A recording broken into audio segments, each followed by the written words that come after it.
মহানগর সহ সারা দেশে একটি শান্তি সমাবেশ করছে। কেন?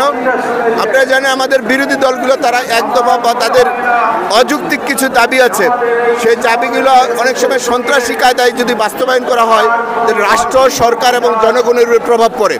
সেটা চিন্তা করে আওয়ামী লীগ একটা প্রাচীনতম দল, ৭৪ বছরের একটা দল। এই দল জানে মানুষের কোন কাজটি করলে ভালো হবে, কোনটি খারাপ হবে। সেই বিবেচনায় এই শহর রাজধানীতে যেন কোনো ধরনের অপ্রীতিকর ঘটনা না করে সেই হিসাবে প্রত্যেকটি এলাকায় আওয়ামী লীগ শান্তি সমাবেশ করছে। আমরা ঢাকার পাশে গাজীপুর থেকে আমরা আসছি, ঢাকাকে যেন নিরাপদ থাকে, সুন্দর থাকে এবং আমাদের দেশে দেশি বিদেশি ব্যবসায়ীরা আছেন তারা যেন শান্তিপূর্ণ অবস্থান করতে পারেন। এখানে আইন শৃঙ্খলা ভঙ্গ করে এমন কিছু যেন না করতে পারে। সেই হিসেবে জনগণ হচ্ছে যে রাষ্ট্রীয় শক্তি, সাংবিধানিকগণ হচ্ছে জনগণ হচ্ছে রাষ্ট্রের মালিক। আমরা জনগণকে নিয়ে এই জিনিসটা সুন্দরভাবে করছি, কারণ কোনো মানুষের যেন জানমালের কোনো ক্ষতি না হয়। আমি মনে করি সামনে যে নির্বাচন আসছে সেটাও শান্তিপূর্ণভাবে যেন অবস্থান হয়, কোনো বিদেশি শক্তি দিয়ে যেন আমাদের দেশের ক্ষতি না করতে পারে। আমাদের দেশে অর্থনীতি এবং আমাদের ধর্ম এবং আমাদের যে সামাজিক যে বন্ধুত্ব আছে সেই জিনিসটা যে থাকে, সেজন্য আমি মনে করি এই শান্তি সমাবেশের মধ্যে মানুষ অন্তত ভালো কিছু অন্তত সেটা যেন পায়। কেউ যেন কোনো সন্ত্রাসী কাজ না করতে পারে, ভোট যেন দখল না করতে পারে, একজনের ভোট যেন আরেকজনে না দিতে পারে, বাস্তবমুখী প্রত্যেকটি নাগরিক যেন তার বাস্তব অধিকারটা পায়।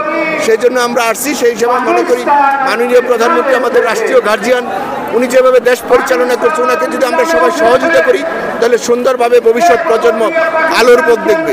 না হলে সন্ত্রাসী কায়দায় যদি ভোটের জন্য রাজনীতির জন্য ভোট হয়, সেটা না হয় যদি মানুষের জন্য, রাষ্ট্রের জন্য যদি ভোট হয় সেটা কল্যাণকর হবে। এবং মাননীয় প্রধানমন্ত্রীর যে দেশপ্রেমিক আছে, দেশপ্রেম, সেই হিসেবে আমরা বিশ্বাস করি মাননীয় প্রধানমন্ত্রীর মাধ্যমে যদি দেশ পরিচালিত হয় দেশের মানুষ ভালো থাকবে।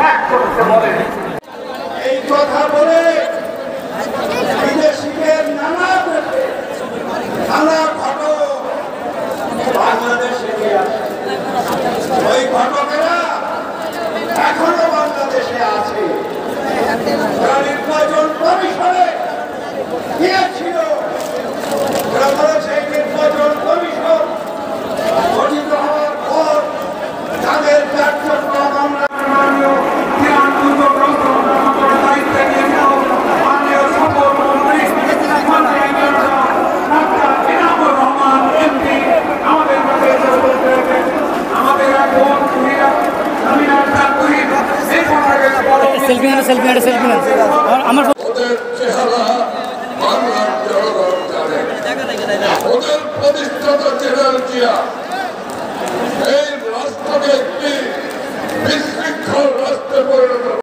সংবাদ, ফিচার ও অনুষ্ঠানের জন্য ভিজিট করুন সংবাদ প্রকাশের ওয়েবসাইট এবং যুক্ত থাকুন ফেসবুক পেজ ও ইউটিউব চ্যানেলের সঙ্গে।